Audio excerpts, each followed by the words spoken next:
their proper level of functioning following the event. तो type and quality of relief supply is determined by type of disaster. जो quantity है relief का वो हमारा type of disaster पे जो है वो डिटरमाइन करता है. रिसोर्सेज अवेलेबल, किस तरीके का रिसोर्सेज वहाँ पे अवेलेबल है उस पर है. The initial phase most important of supplies are, उस समय हम लोग को इनिशियल फेज में क्या क्या इंपॉर्टेंट जो है सप्लाईज देते हैं हेल्थ केयर में. सबसे पहले हम लोग देखते हैं कि health supplies to treat casualties, जो हम लोग in hours as soon as possible हम इसको देते हैं. Resources to prevent communicable disease, यहाँ बहुत ज़्यादा प्रॉब्लम होता है डिजास्टर के कंडीशन में, कम्युनिकेबल डिजीज स्प्रेड होने के काफ़ी सारे चांसेज होते हैं. तो यहाँ हम लोग को उसको भी देखना होगा जो प्रिवेंट करना होगा. फॉलोइंग दिस अदर कोमोडिटीज़ जो है like food, blanket, settle, sanitary engineering, ये हुआ, ये सब सेकेंड आते हैं. प्राइमरी में हम लोग क्या क्या देखें, प्राइमरी में हम लोग देखें हेल्थ सप्लाईज को और जो है हमारा कम्युनिकेबल डिजीज जो है उसको प्रिवेंट करने के लिए.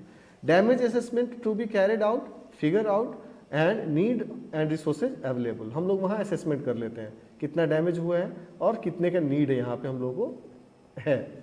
For managing the relief supplies principles components are, तो रिलीफ सप्लाई के लिए हम लोग क्या देखते हैं, एक्विजिशन ऑफ द सप्लाईज, हम लोग ट्रांसपोर्टेशन ऑफ दीज सप्लाईज हम लोग उसको देखेंगे कि ट्रांसपोर्ट हम लोग उसको सही तरीके से कर पाएँ. स्टोरेज ऑफ सप्लाइड मटेरियल, उसका स्टोरेज हमारा होना चाहिए सही तरीके से, प्रॉपर तरीके से, और उसका डिस्ट्रीब्यूशन.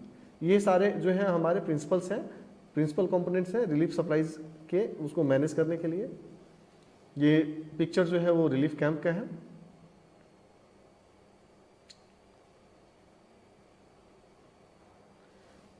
प्लानिंग ऑफ रिलीफ में हम लोग कैसे प्लान करते हैं, तो इसमें हम लोग क्या क्या आएगा, इसके अंदर आएगा मैनेजमेंट ऑफ मेडिकल सप्लाई, उसको मैनेज करना मेडिकल सप्लाई को.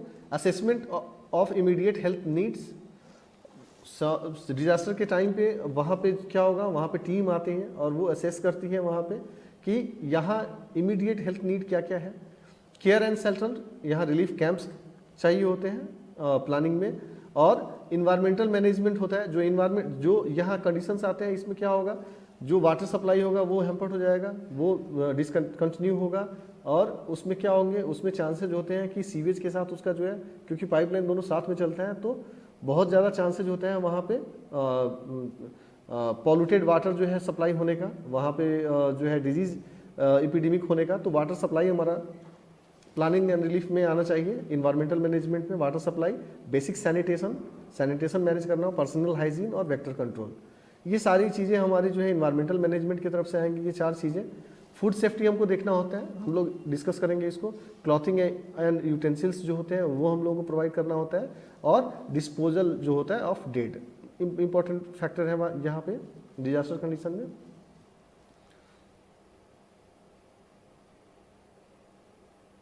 Epidemiological surveillance and disease control, यहाँ हम लोग को डिजीज कंट्रोल करने के लिए क्या करना होगा, सर्वेलेंस करना होगा. इंक्रीजेज ऑफ, ये क्या कराएगा यहाँ पे, increases of communicable diseases during disaster by, ये किस कंडीशन की वजह से हम लोग यहाँ देख रहे हैं कि कम्युनिकेबल डिजीज जो है वो बढ़ रहे हैं. तो ओवर क्राउडिंग की वजह से यहाँ एकदम से इकट्ठा हो रहे हैं लोग, जो कैंप के अंदर में लोग आ रहे हैं वो क्या हो रहा है, ओवर क्राउडिंग वहाँ पे हो रहा है. तो जो प्रॉम्प्ट डिजीजेज है, कम्युनिकेबल डिजीज है, ट्यूबरक्लोसिस हुआ, बाकी की डिजीजेज हुए, आपको रेस्पिरेटरी काफ़ी सारे डिजीजेज हुए, ये सब उस समय क्या होगा, उस समय बढ़ने के चांसेस हो जाते हैं. तो overcrowding, poor sanitation and temporary settlement जो होता है वो क्या कराएगा, इंक्रीज कराएगा कम्युनिकेबल डिजीजेज को. Migration during the emergency may introduce diseases to new areas either by man or by animals. यहाँ दोनों ही चीज़ में, जैसे रोडेंट्स हैं और इन सब चीज़ों से, या जो माइग्रेशन हो रहा है एक प्लेस से दूसरे प्लेस पे लोग जा रहे हैं, तो क्या हो रहा है, यहाँ पे डिजीज़ एक जगह से दूसरी जगह ट्रेवल कर रहा है. तो माइग्रेशन की वजह से भी जो है बहुत सारे डिजीज़ जो है इंट्रोड्यूस हो जाते हैं. Disruption and damage to the water supply, sewage जो है एंड पावर सिस्टम्स, ये हम लोग बात किए कि यहाँ पे क्या होता है, अर्थक्वेक आया या फ्लड आया तो ये सारी चीज़ कंटामिनेट हो जाती हैं. सीवेज के साथ जो है वाटर सप्लाई एक साथ निकला हुआ होता है, तो वहाँ चांसेज है कि कंटामिनेशन हो जाए. Diversion to relief work, disruption of routine control programmes, जो हमारे रूटीन प्रोग्राम्स होते हैं उनका वो वहाँ पे चाहिए होते हैं और उनका डाइवर्सन रिलीफ जो है वर्क के लिए वो डिस्टर्ब होता है, लेकिन वहाँ उसकी ज़रूरत होती है उन प्रोग्राम्स की। Favourable ecology for breeding of vector during disaster, ये काफ़ी फेवरेबल होता है। अगर ह्यूमिड कंडीशन है तो उस कंडीशन में, रेनी कंडीशन है उस कंडीशन में क्या होता है, वेक्टर जो है वो ब्रीडिंग होने के चांसेस काफ़ी होते हैं। डेंगू और इस तरह की जो बीमारियां होती हैं, मलेरिया, ऐसे प्लेसेस पे होने के चांसेस ज़्यादा बढ़ जाते हैं, ठीक है। क्योंकि कलेक्शन ऑफ वाटर वहाँ होगा काफ़ी सारी जगहों पे, जो आपको फ्ली होते हैं वो उनका जो है वहाँ पे ब्रीडिंग होगा, तो ब्रीडिंग होगा और वहाँ से क्या होगा, डिजीज जो है स्प्रेड होगा। Source of provision of food water and shelter में itself be source of infection. ये फूड जो होता है, contamination of food, contamination of water अगर वहाँ होता है तो इटसेल्फ वाटर और फूड जो होगा क्या होगा, सोर्स ऑफ इन्फेक्शन होगा। To come back communicable disease in emergencies, यहाँ उसके लिए हम लोग क्या देख रहे हैं, कम्युनिकेबल डिजीज जो है उसको इमरजेंसी में लाने में implementation of all public health measures, वो हम लोग को देखना होगा। Reliable disease reporting system to identify outbreak and prompt control measures, investigate all reports of disease outbreak. ये सारा जो है हमारा क्या होगा, ये पार्ट है हमारे सर्विलेंस का। और इसमें एक पार्ट आता है हमारा वैक्सीनेशन का। तो हम लोग ये देखते हैं कि जो इस तरह का डिजास्टर हुआ प्लेस जो होता है वहाँ डिजीज, हम लोग जानते हैं कि वहाँ डिजीजेज जो है वो बहुत सारे फेवरेबल डिजीजेज वहाँ होंगे, लेकिन वहाँ वैक्सीनेशन होता भी है, हम लोग करते भी हैं, लेकिन मोस्टली जो हमारे हेल्थ वर्कर होते हैं उनके ऊपर हमको वैक्सीनेशन का ज़्यादा फोकस होना चाहिए, क्योंकि वो ऐसे एरिया में जा रहे हैं तो वो पहले फ्रंट लाइन के होने की वजह से उनको वैक्सीनेट पहले हम लोग करते हैं। WHO does not recommend typhoid and cholera vaccine use in routine care during disaster. यहाँ इन दोनों, जबकि इसकी ज़रूरत यहाँ होती है, फिर भी इस पे फोकस नहीं उतना दिया जाता है।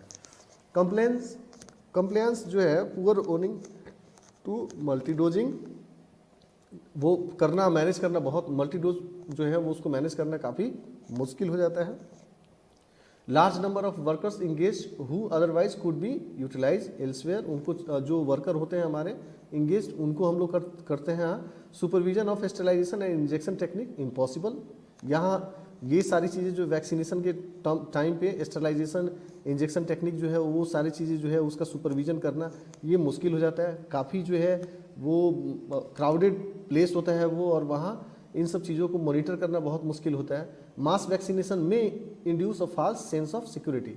अब क्या हुआ, यहाँ पे वैक्सीनेशन दे दिया लोगों को, लोग सोचने लगे कि भाई ये बीमारी तो होने नहीं जा रही है। अब जैसे कंडीशन है अभी, लोग अपना जो है वो मास्क निकालना शुरू कर दिए, वैक्सीन पड़ा हुआ है हमको कुछ नहीं होगा। उससे क्या हुआ, फेक जो है सेंस आया, उसकी वजह से जो है जो सिक्योरिटी था वो डाउन हो गया। इससे जो है वो तो डिजीज हो ही रहे हैं, वो तो लैंड कर ही रहे हैं डिजीज़ में, और उनके साथ जो है बाकी के लोग जो है उनको भी डिजीज़ कंटामिनेट होके मिल सकता है, वो वहाँ पे जो है स्प्रेड हो सकता है।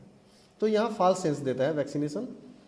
तो हम लोग यही बात की है अभी कि vaccination how very is necessary for the health workers.